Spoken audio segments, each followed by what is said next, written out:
ఇది బంగారం, ఇది ప్లాస్టిక్ క్లిప్, రైట్. ఇప్పుడు నేను వేలం పాటేస్తే దీన్ని ఎంత కొనుక్కోవచ్చు, దీన్ని ఎంత కొనుక్కోవచ్చు? ఇది మొదటి పాట, నేను 2000 పెట్టా దీనికి. కొనుక్కోవచ్చా? అంత పెట్టచ్చా దీనికి? నా మాట ప్రతిదీ జాగ్రత్తగా ఉండి, దానికి దేవుడు కనెక్ట్ అయి ఉంటుంది. నా మాట ప్రతిదీ కూడా లోపల నాటుకుపోవాలి హృదయంలో దేవుడి మాట, రైట్. ఇది 2000 పెట్టచ్చా దీనికి? స్టార్టింగ్ 2000 పెట్టచ్చు. నేను ఇప్పుడు 2000కి అమ్ముతానంటే ఎంతమంది కొంటారు? నువ్వు అంటావు 2000కి. ఎందుకు 2000కి పెట్టచ్చు అంటావు? ఇప్పుడు ఇదిగో ఇది 2000, ఎంతమంది కొంటారు?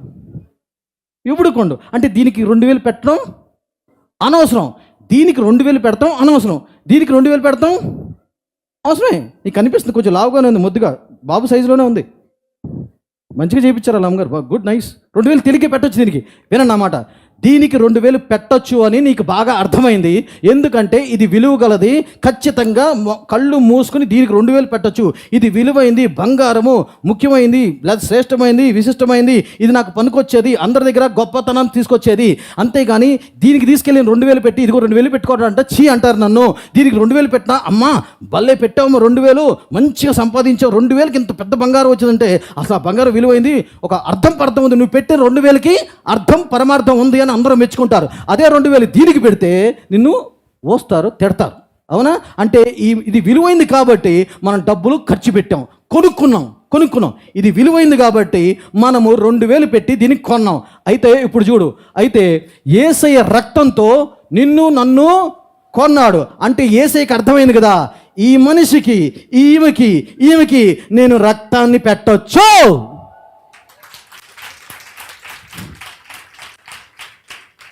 ఆయన బుద్ధి జ్ఞానం ఉంది యేసయ్యకి. నీకు బుద్ధి జ్ఞానం ఉందిగా, దీనికి 2000 పెట్టచ్చు అన్నావు, దీనికి వేస్ట్ పెట్టకూడదు అనుకున్నావు. మరి యేసయ్యకి కూడా అంత బుద్ధి జ్ఞానం ఉంది కాబట్టి నిన్ను నన్ను విలువైన వాడుగా చూసి ఈ మనిషికి నేను నా రక్తాన్ని పెట్టచ్చు అని పెట్టి మనందరినీ కొనుక్కున్నాడు. అంటే దాన్ని బట్టి మనం ఎంత విలువైనో తెలుసుకో. ఆ విలువ నువ్వు తెలుసుకుంటేనే నీ ప్రార్థన మారుతుంది. నీ ప్రార్థన ఎలా మారుతుంది అంటే, ఒకప్పుడు నేను గడ్డిని, పురుగుని, మట్టిని, తోలుని తొక్కనన్నవే అవన్నీ పోయి మట్టికి దేవుడు రక్తం పెట్టలా, లేకపోతే పశువుకు రక్తం పెట్టలా, లేకపోతే నువ్వు పురుగు అని పెట్టలా, లేకపోతే గడ్డి పోసమే గడ్డి పురుగు అని నీకు ఆయన రక్తం పెట్టలా. ఒకవేళ పెట్టుంటే యేసు ప్రభు కూడా దీంతో అయిపోయాడు సమానంగా. కానీ యేసయ్యకి తెలుసు నువ్వు గడ్డివి కాదు, మట్టివి కాదు, రాయి కాదు, రప్ప కాదు, ఇంకేంటంటే పంది కాదు, ఇంకోటి కాదు. ఇంకోటి తీవ్ర స్థాయిలోకి వెళ్ళిపోయారు. నేను పందిని ప్రభు అంట, అదేదో పెద్ద తగ్గింపు అనుకుంటారు. కాదు, దానికి పెట్టలా యేసయ్య రక్తం.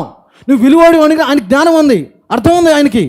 అందుకు నువ్వు విలువైన దాని కాబట్టి ఈ వాక్యం నిజంగా నీకు అర్థమైతే ఇదే గుర్తుపెట్టుకో. అందుకని కావాలని చూపించాను. ఎప్పుడు కూడా నేను తక్కువగా చూసుకోవడం, యేసయ్య నన్ను ప్రేమించట్లాడు. ఏంటి ప్రేమించేది? యేసయ్య నేను ప్రేమించాడు కాడే దిగొచ్చాడు. అయితే నీ కోసం రావక్కల, అయ్యా నా కోసం రాలేదు, అందరి కోసం వచ్చాడు. ఆహా, నేను ఒక మాట చెప్పరా, నువ్వు ఒక్కదానివే భూమి మీద ఉన్నా నీ కోసం వచ్చాడు యేసయ్య. ఆయన అంత ప్రేమమయుడు, మంచోడు. అందరినీ హోల్సేల్లో కొనలా యేసయ్య, రీటైల్గా కొన్నాడు. అంటే అర్థం ఏంటి చెప్తా, జాగ్రత్త విను. ఇప్పుడు రోగి వస్తే దైవజనుడు ప్రార్థన చేస్తే రోగం తగ్గుద్ది, దెయ్యం పడితే విడుదల ప్రార్థన చేస్తే దెయ్యం పోద్ది. కానీ యేసు నామములో రక్షణ రావాలంటే వస్తుందా? నీకు రాదు. దైవజనుడు ప్రార్థన దీవెన వస్తుంది, ఆశీర్వాదం వస్తుంది, అభిషేకం వస్తుంది, ఇవన్నీ ఉంటాయి. కృపా వరాలు కూడా రావచ్చు, చేయి పెడితే ఇంపార్టేషన్ అంటారు, అది కూడా రావచ్చు. కానీ రక్షణ వస్తుందా? నీకు రాదు. ఆ రక్షణ కేవలం రీటైల్గా నువ్వే దేవుడితో హృదయపూర్వకంగా, యేసయ్య నేను పాపిని, నువ్వు నాకు కావాలి, నువ్వు రక్షకుడి ప్రభువి, నీ ద్వారానే మోక్షము, నువ్వే సత్యము, మార్గము, జీవము అని నీకు నువ్వు ఒప్పుకుని హృదయంలో నమ్మి నోటు ఒప్పుకుంటేనే అప్పుడు మాత్రమే నీకు రక్షణ వస్తుంది. మిగతా స్వస్థత, విడుదల, దీవెన, ఆశీర్వాదం ఇవన్నీ ఒక దైవజనుడు ప్రార్థన చేస్తూ వస్తాయి. అందుకని దేవుడు హోల్సేల్లో కొనలేదు, రీటైల్గా కొన్నాడు ఒక్కొక్కరిని.